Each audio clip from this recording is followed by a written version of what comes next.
Hello, আসসালামু আলাইকুম। Welcome to my channel শখের রান্না। আজকে আমি তৈরি করব পটেটো স্টিক। তার জন্য এখানে আমি কিছুটা আলু সিদ্ধ করে নিয়েছি।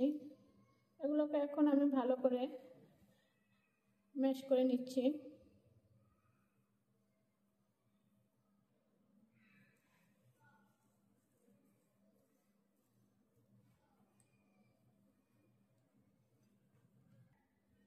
আমার আলুগুলো সুন্দর মতো ম্যাশ করা হয়ে গেছে, ভিতরে কোনো দানা দানা নেই, সুন্দরভাবে ম্যাশ করে নিয়েছি। এখন আলুর ভিতরে আমি কিছু উপকরণ দিয়ে দিচ্ছি। প্রথমে আমি দিয়ে দেবো 2 টেবিল চামচ কর্নফ্লাওয়ার,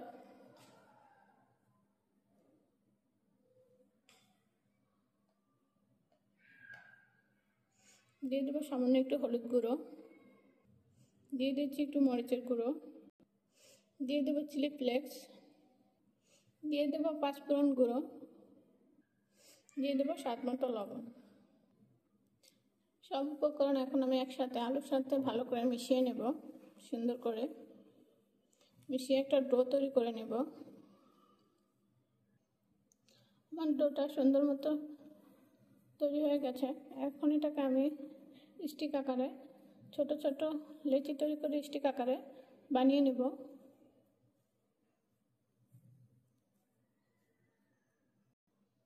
আমি এখন এই ফিরার উপরে সুন্দর করে স্টিক আকারে এটা বেলে নেব।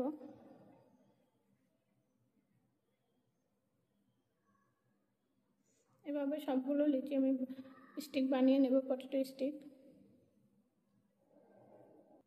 আমি আরেকটা পটেটো স্টিক বানিয়ে দেখাচ্ছি।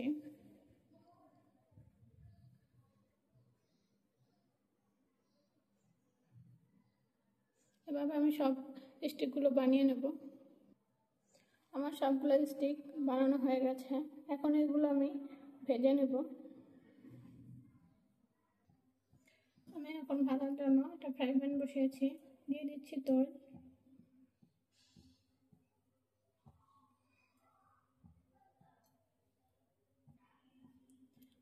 আমি ভাজার জন্য এখন কিছুটা তেল নিয়েছি। তেলটা হালকা গরম করে ভেজে নেব।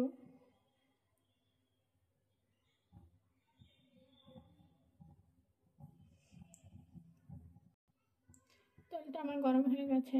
এখন আমি একে একে স্টিকগুলো দিয়ে দেব।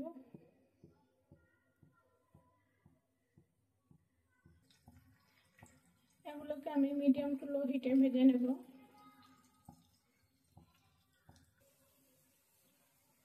এগুলোকে এখন আমি আস্তে আস্তে উল্টে পাল্টে ভেজে নেব।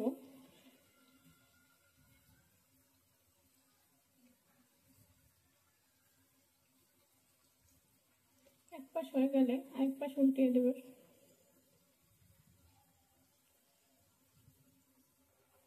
আমার স্টিকগুলো সুন্দরভাবে ভাজা হয়ে গেছে।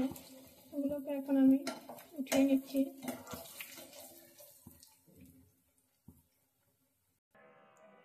আমার স্টিকগুলো সব ভাজা হয়ে গেছে সুন্দরভাবে। আপনারা দেখতেই পাচ্ছেন কত সুন্দর কালার এসেছে। স্টিকগুলো কতটা মচমচে সেটা আপনারা শব্দ শুনে বুঝতে পারছেন। আপনারা এভাবে বাসায় বানিয়ে নেবেন, খেতে অনেক টেস্টি, সুস্বাদু। বিকালের নাস্তা স্ন্যাক্স হিসাবে খুবই মজার একটা স্ন্যাক্স আপনারা বানিয়ে নেবেন। আল্লাহ হাফেজ।